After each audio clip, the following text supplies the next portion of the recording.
Welcome to Sensibly Cynical. My name is Sean, and today marks the 75th episode of this crazy, sometimes unhinged, explicit podcast. What a crazy adventure this has been, and the future is bright.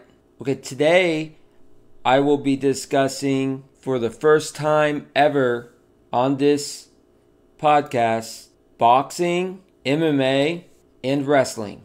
You know, all three have promotional companies that have either, extended TV deals or moved to new networks. And ESPN, USA Network, Fox is even getting involved. And I will be going over each sport individually to let you know the impact that these deals will have regarding the future.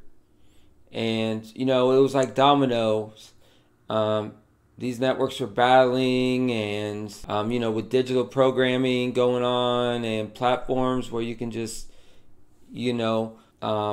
watch on demand like ESPN Plus and everything. And even WWE, starting the WWE Network years back, that has made an impact on pay-per-view and everything. But let's get to it.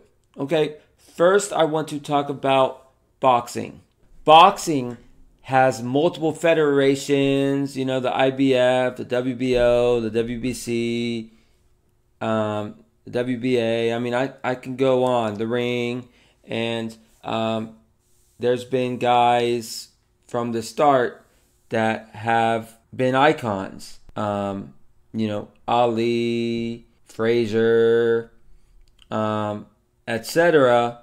And, in 73, HBO had the WCB, World Championship Boxing. Foreman and Frazier, they battled in an epic fight in Jamaica. And that was just the beginning.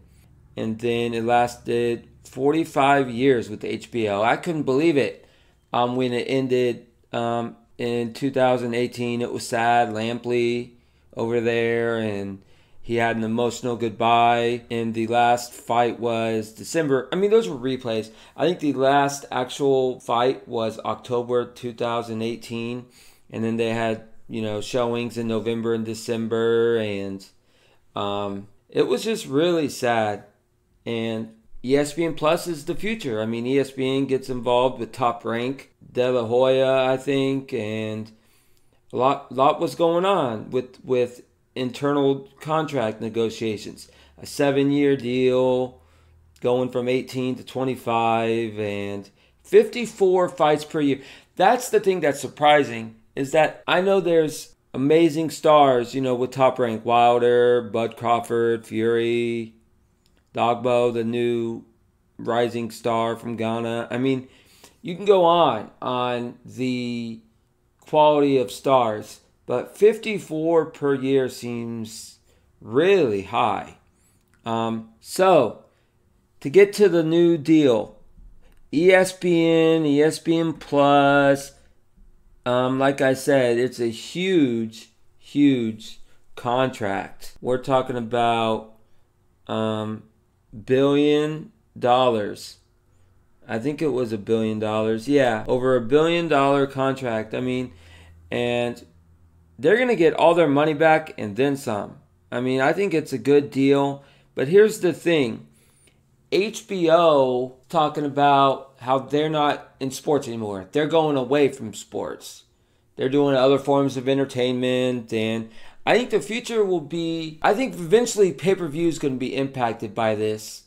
True, you can, traditional pay-per-view outlets are like crazy. It's like $60. But I think eventually everything is going to be online. And, you can already purchase online and get it streamed from your phone and stuff. But this external deal where you call the pay-per-view provider and all that, I think that goes away relatively soon. And this Top Rank with Bob Arum, and I think they've already been dominating, but I think they're just going to dominate even more because they're just going to gobble up the talent.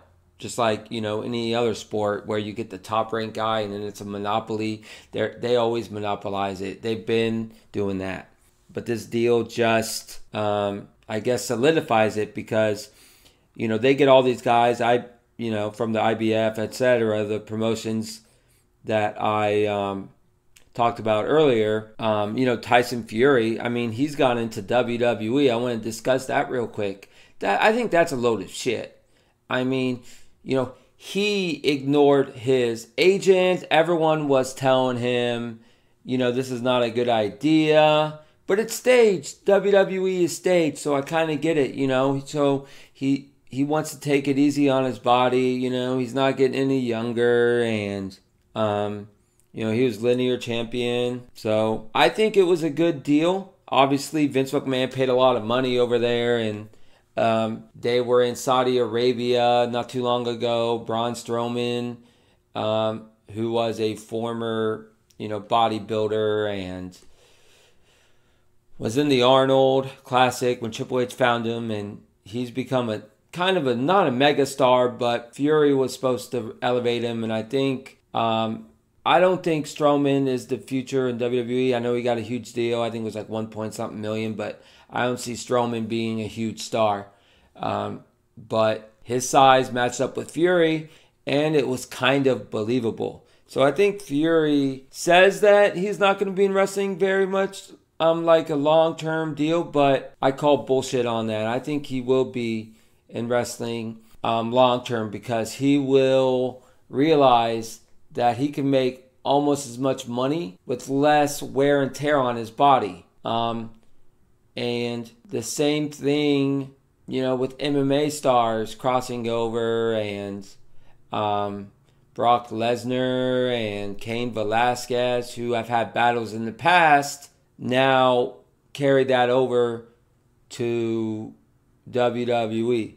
But to get back to boxing, because I'll have plenty of time to talk about MMA and wrestling, but I just want to talk about boxing really quick before I make that transition. Showtime is always going to be there with boxing, and they made a 3-year deal in 2018. Of course, Deontay Wilder, he's the headliner.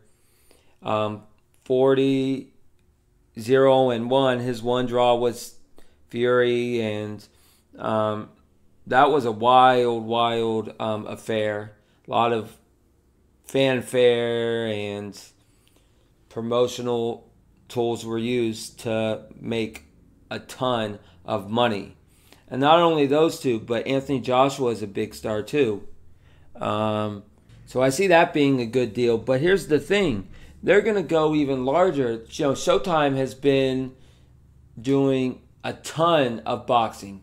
But this deal is even going to make it larger when it comes to their schedule and it comes to their advertising. It's really going to test how popular Showtime is when it comes to customer consumption.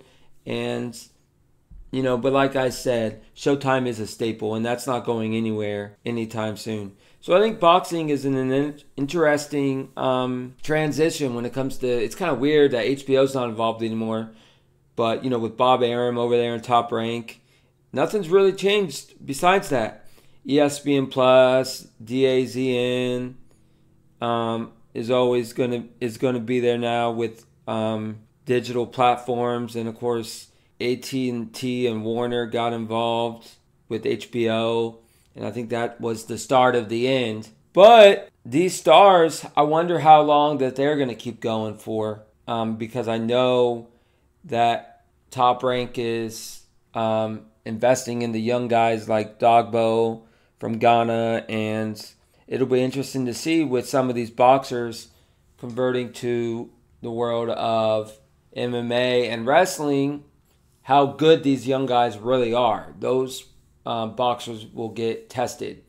And hopefully there's enough influx of young talent to just make it a transition that no one's even worried about the quality of boxing on Showtime, ESPN, ESPN Plus, which is their subscription-based model that is, I guess, a huge hit. I mean, it's expensive, and it was met with caution, and people were always nervous, or are always nervous when it comes to new platforms that cost money. I mean, you got cable, and then you got all these premier content coming from different channels.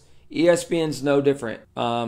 Cable, and it's the same thing with over-the-air channels like CBS. ESPN's no different except for their cable, and then some now. I mean, I'm not going to get ESPN Plus, but I know a lot of people that like certain sports that aren't available on other platforms enjoy it. Now, I want to talk about the world of mixed martial arts, or better known as the acronym MMA.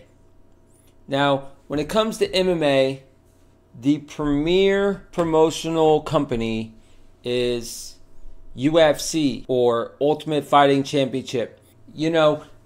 That company has been around since 1993.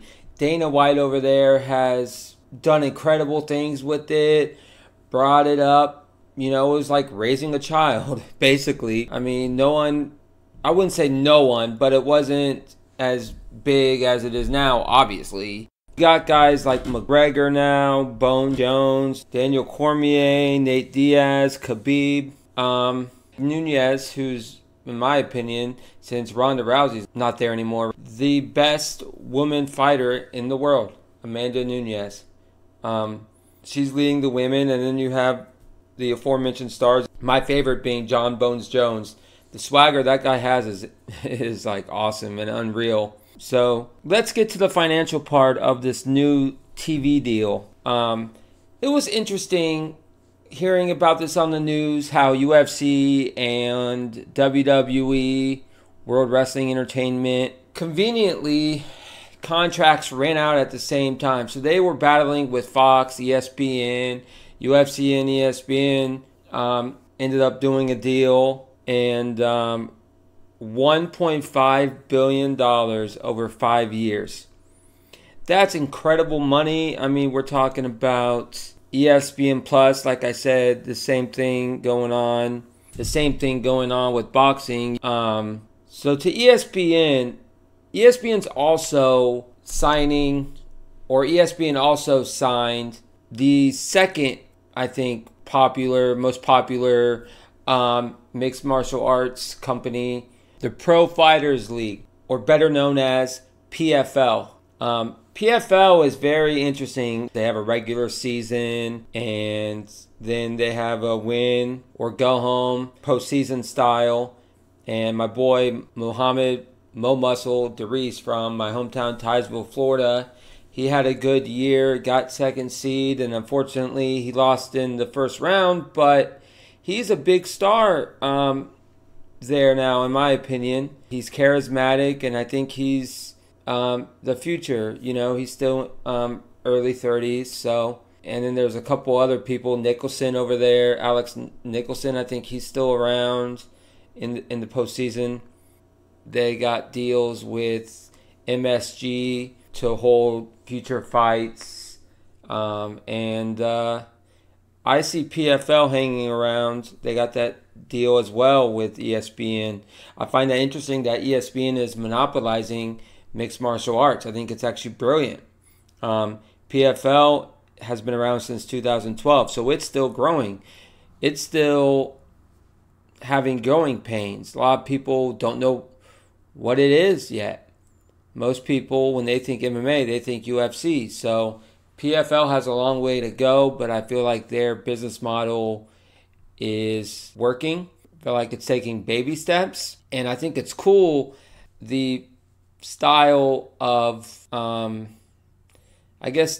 postseason that they use seeding wise. The only thing I don't like about it is you can go like 3-1 and be like 3 seed, and then you can go like 2-2 and be like a 6 seed when it's like only one fight difference. So I think they need to work on differentiating talent as far as not making like a 3-6 so even. But I like the seating style. It's just I think they need to work on maybe getting a bigger, I guess, resume for people to differentiate seeds. Like I guess they should have maybe more regular season fights. That way you can tell the difference between the elite fighters, the good fighters, and the average guys and girls. Okay, now I want to talk about the world of professional wrestling. Now, professional wrestling has been around in the United States since the 1860s, and Harry Hill, and 1870s was the real boom. A lot of people went out, post Civil War, and it was huge. I mean, and then you got the 1900s, territories. A lot of people think that it is a joke, that wrestling is stupid, doesn't make sense on why it's popular, and that it's only for little kids. Let me tell you why wrestling should be more respected mainstream and is actually a sport. I think wrestling is a sport because it takes physical prowess. These guys wrestle 52, and women, these people wrestle 52 weeks a year. There's no break. It's not like baseball, football, basketball, or whatever sport you want to throw at me. Cricket, rugby, hell, squash. I don't care. Throw a sport that has a union, that has a league, that has teams, and I bet there's an off season. In wrestling, no off season. These guys go, and then they have to pick up and go to the next town and do it again. It's unbelievable, the stamina, and it's staged, it's fake. Vince McMahon chooses who wins, etc. You can go on and on and on. And it's true. It's staged. But the bottom line is it has aspects of a sport. And technically, if you look up the definition of sport, I believe that wrestling, professional wrestling, fits that bill. It's sports entertainment, but I think the key word is sport.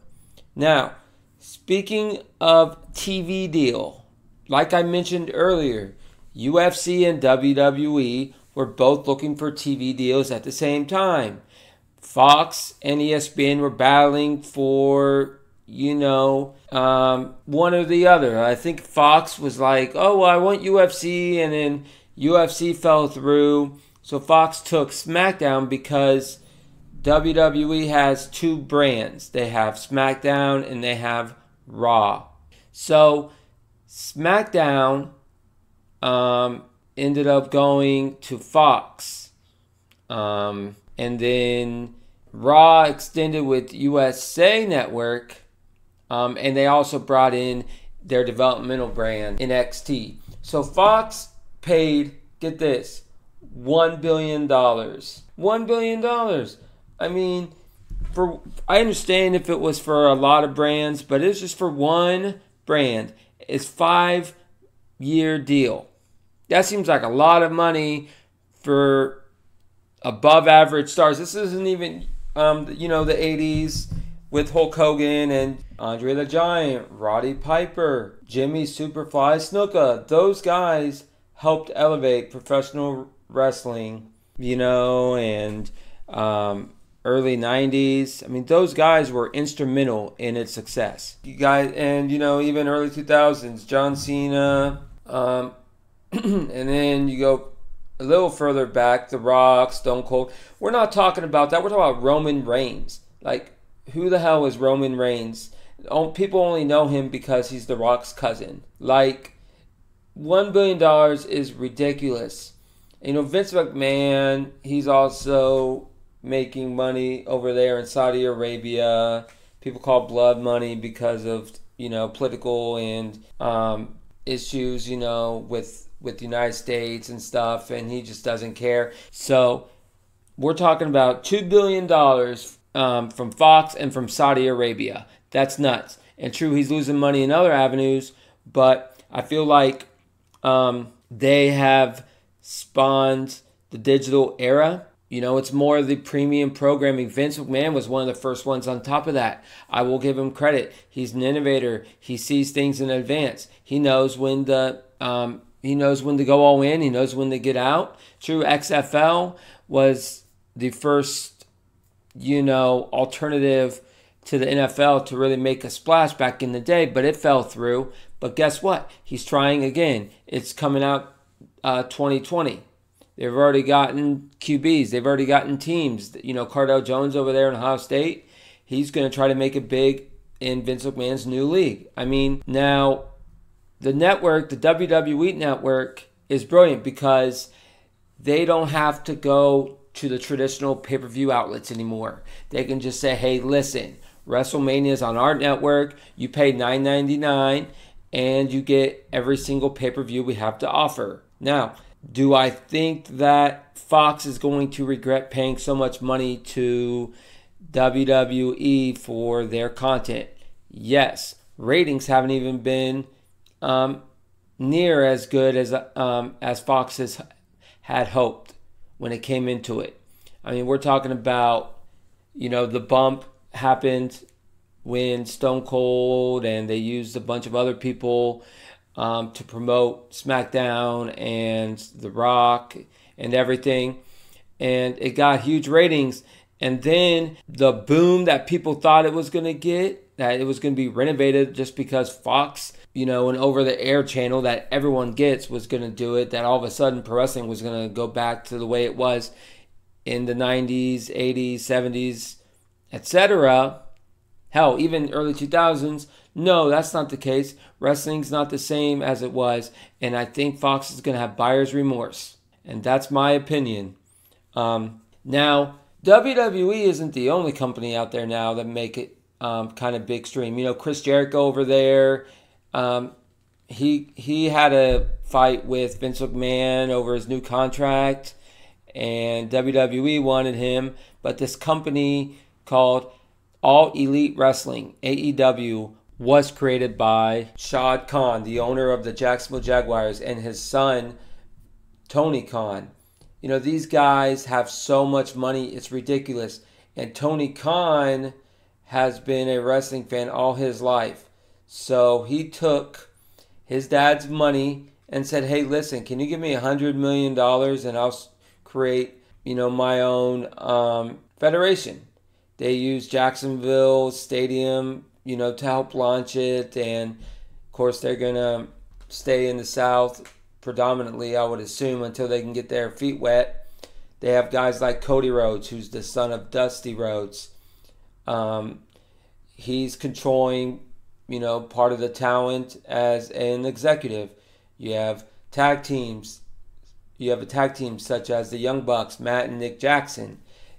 They're letting talent be executives, which is risky because a model like that hasn't been big time in the United States ever. That model has never worked.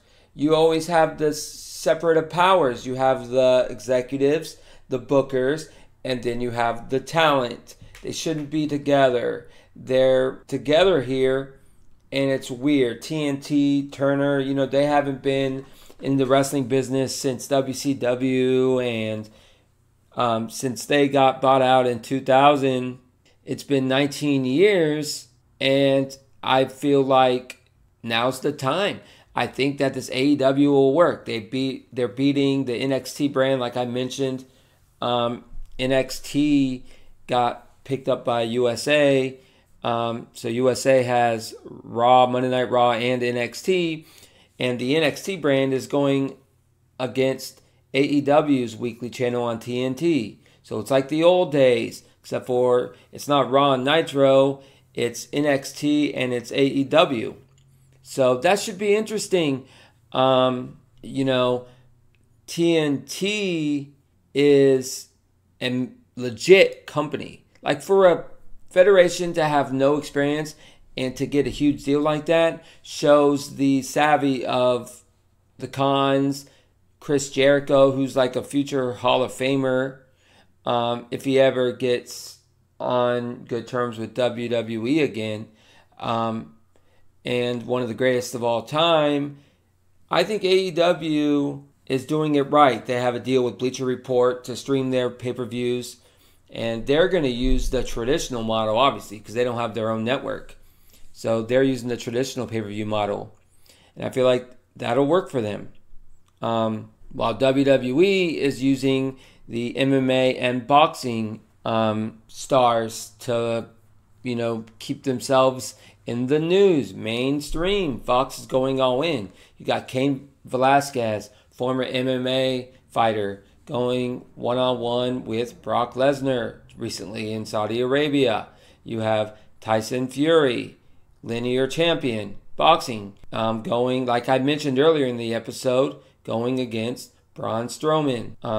And then you have, of course, Seth Rollins, former member of The Shield with Roman Reigns and Dean Ambrose. Dean Ambrose went to AEW. So you just have guys like that battling each other, and it should be interesting to see if NXT can hang with AEW while SmackDown and Raw make the big money wrestling wise. Okay, that is it for this episode of Sensibly Cynical. If you have any ideas or anything you want us to talk about, email us sensiblycynicalpodcast@gmail.com. Also, check out our Facebook group as well as Twitter, Cynical Sensibly. And of course, if you could please subscribe, rate, and review us on iTunes, it would be highly appreciated.